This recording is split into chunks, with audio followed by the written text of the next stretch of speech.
Sarah Albert here of the Dwelling Place Art Studio. I'm back from spring break. We've had a wonderful spring break these last 2 weeks, and I'm back for our next Art Tip Tuesday.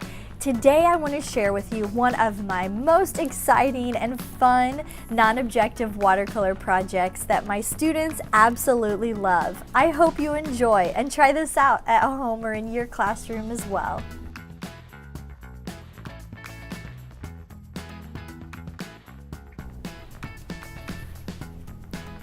The first thing I'm going to do in setting up my non-objective watercolor painting is take some masking tape, and I'm just going to start applying it to my 8x10 sheet of watercolor paper. So I'm just going to make some interesting designs. Remember, non-objective art is art that contains no recognizable subject matter, so we see these works of art just in terms of lines, shapes, colors, and all those different elements of art.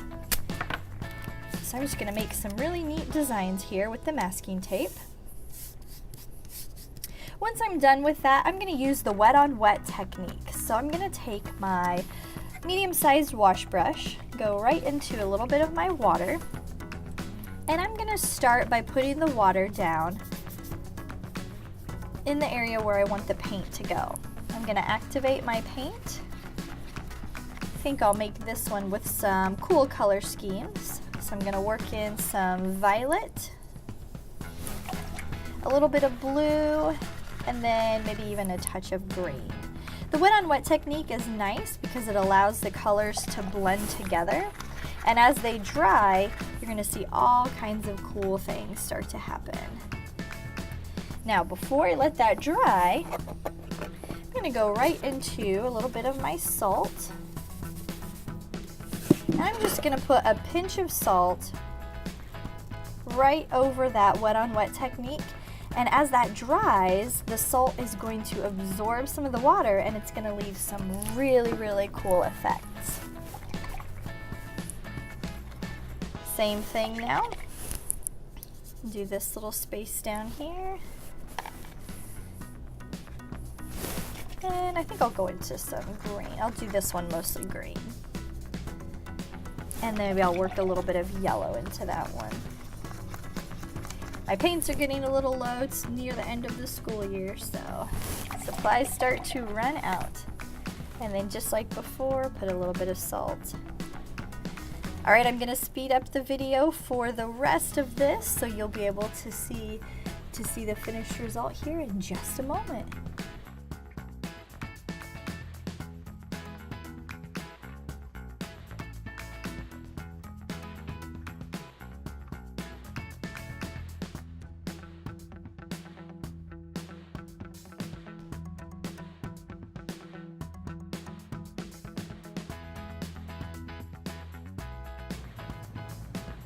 Let's start the unveiling and see how we did. So I'm very carefully gonna tear the masking tape off.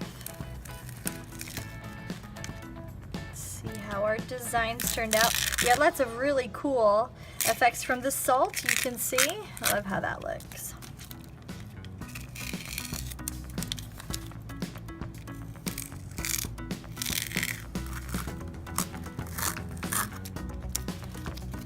And there you have it, your non-objective watercolor painting. Now, one other option you have, you could always paint this a color first and then put the masking tape on it and then paint the areas. And then that way when you tear the tape off, this area would be in color too. Hope you enjoyed this week's edition of Art Tip Tuesday. See you right back here next week.